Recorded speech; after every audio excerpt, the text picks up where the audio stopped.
On a chilly morning in the small town of Willowbrook, where the streets were lined with aging lampposts and the air smelled faintly of fresh soil, a young girl named Emily hurried along the cracked sidewalks with her worn-out shoes barely holding together. She was just 19, carrying the weight of responsibilities far beyond her years.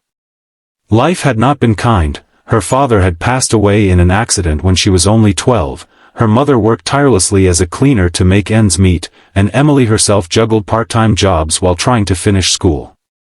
She wasn't dressed like the others her age. Her faded sweater had patches her mother had stitched, her bag was second-hand, and the books she carried were borrowed.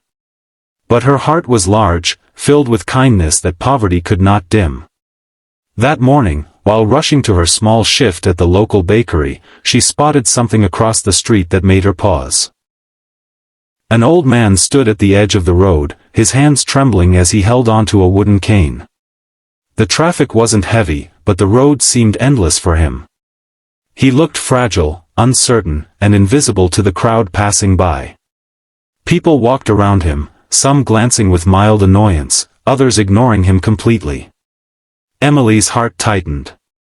Without thinking of being late for work, she rushed to him. "Sir," she said softly, her voice carrying warmth, "let me help you cross."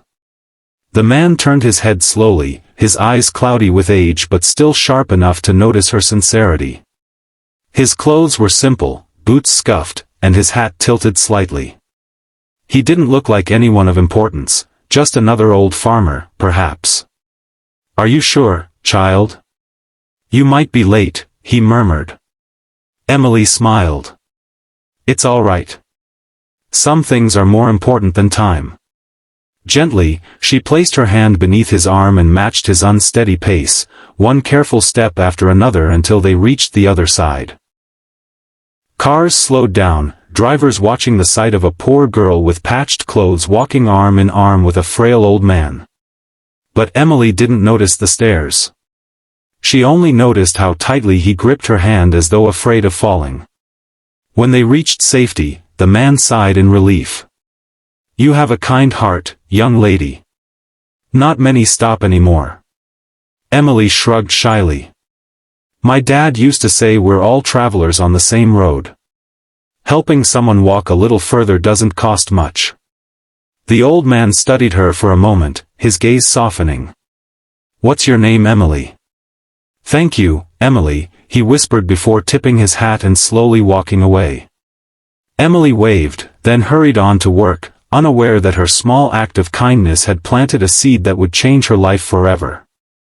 Days passed, and Emily returned to her routine, early mornings at the bakery, afternoons cleaning tables at the diner, and nights studying by the dim light of a single bulb in her small home. She often dreamed of a better future, not for herself alone but for her mother, who had given up everything. Yet dreams felt far away when rent notices piled up and her shoes wore thinner with each passing week. One afternoon, after an exhausting shift, Emily returned home to find her mother sitting at the kitchen table, a letter in her trembling hands. Their landlord had decided to sell the small house they rented, giving them only a month to leave. Fear swept through Emily. Where would they go? They had no savings, no relatives rich enough to help. For a moment, Emily wanted to cry, but instead, she stood tall for her mother.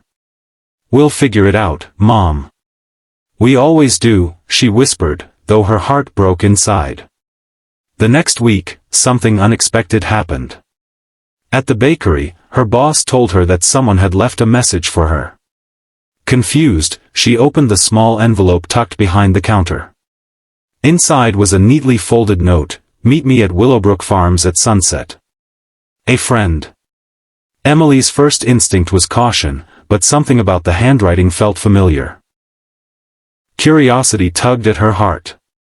After her shift, she walked toward the fields just outside town, where golden waves of wheat stretched as far as the eye could see.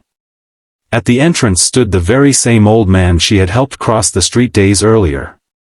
"You came," he said with a smile. Emily nodded. "I didn't know you owned this place." The man chuckled, his weathered face creasing with lines of wisdom. Most people in town don't look twice at me anymore.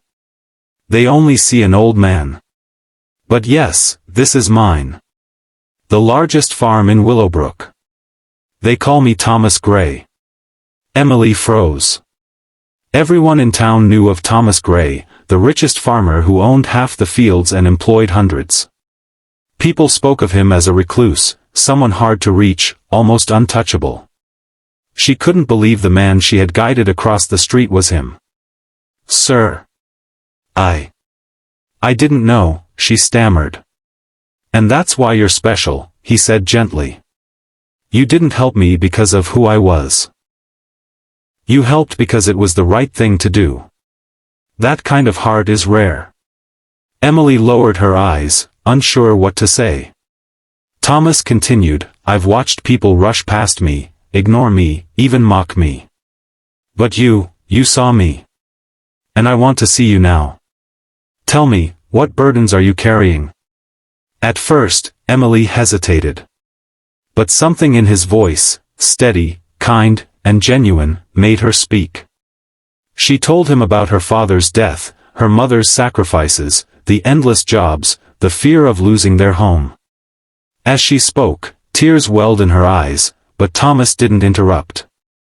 He simply listened, nodding, as though every word mattered.